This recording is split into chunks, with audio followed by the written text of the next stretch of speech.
Hello, hello. It is a new day. It is time for our continuing reading in Matthew. I meant to actually record a little bit more chapters a little bit ago, but I got sick and everything, so I'm a little bit behind on when I wanted to film and everything. But we're continuing reading on. I have a strong mouth because heat thing happened. Army. Moving on. Matthew chapter 8. I'm reading from King James Version. Read along to what you want. Alrighty.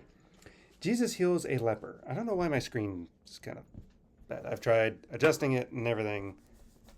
I don't know what's going on. But either way, it's a computer screen, so I'm thankful for it. Matthew chapter 8. When he was come down from the mountain, great multitudes followed him. And behold, there came a leper and worshipped him, saying, Lord, if thou wilt, you can make me clean. Jesus put forth his hand and touched him, saying, I will, be thou clean.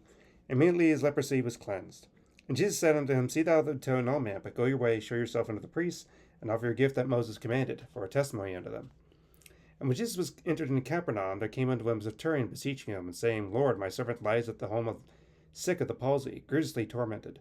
And Jesus said unto him, I will come and heal him. The centurion answered and said, Lord, I am not worthy that you should enter into my roof, but speak the word only, and my servant shall be healed. For I am a man under authority, having soldiers under me. And I say to this man, Go, and he goes, and unto another, Comes, and he comes. And my servant, Do this, and he does it. When Jesus heard it, he marveled, and said unto them that followed, Verily I say unto you, I have not found so great faith, no, not in Israel. And I say unto you, that many shall come from the east and west, and shall sit down with Abraham, and Isaac, and Jacob in the kingdom of heaven. But the children of the kingdom shall be cast into outer darkness. There shall be weeping and gnashing of teeth. And Jesus said unto the centurion, Go thy way, as thou hast believed, so it be done unto you. And the servant was healed in that self same hour, meaning like immediately.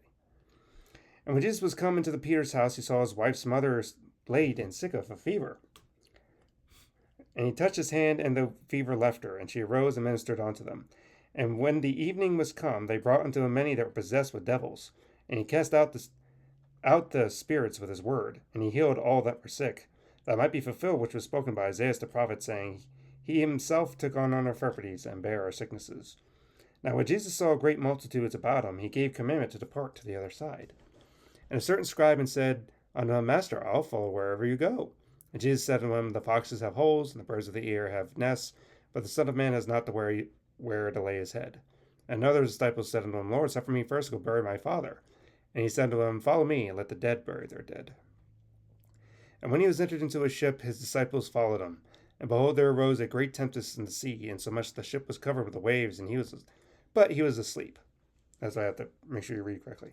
And so the ship was covered with the waves, but he was asleep. And his disciples came to him and welcomed, saying, Lord, save us, we perish. And he said to them, Why are you fearful, O ye little faith? Then he arose and rebuked the winds and the sea, and there was a great calm. But the men marveled, saying, What manner of man is this, that even the winds and the sea obey him? And when he was come to the other side of the country of the Gerasenes, there met him two possessed with devils, coming out of the tombs, exceeding fierce, so that no man may pass by that way. And behold, they cried out, saying, What have we to do with thee, Jesus, thou Son of God? Are you come hither to torment us before the time? And it was a good way off from them a herd of many swine feeding. So the devils besought him, saying, If you cast us out, suffer us to go that way in the herd of swine. And he said to them, Go. And when they were come out, they were into the herd of swine, the pigs. And behold, the whole herd of swine ran violently down a steep place into the sea, and perished in the waters. And they that kept them fled, and went their ways into the city, and told everything that was befallen to the possessed of the devils. And behold, the whole city came out to meet Jesus, and when they saw him, they besought him they would depart out of their coasts. Now, we know from another account, because I just read this in Mark and everything, that normally the other accounts want to focus on the one man, disposed of the two, but I think that's because one of them, when they were about to leave and go to the other side because they told him to leave, one of them came back and he was like, Let me go with you.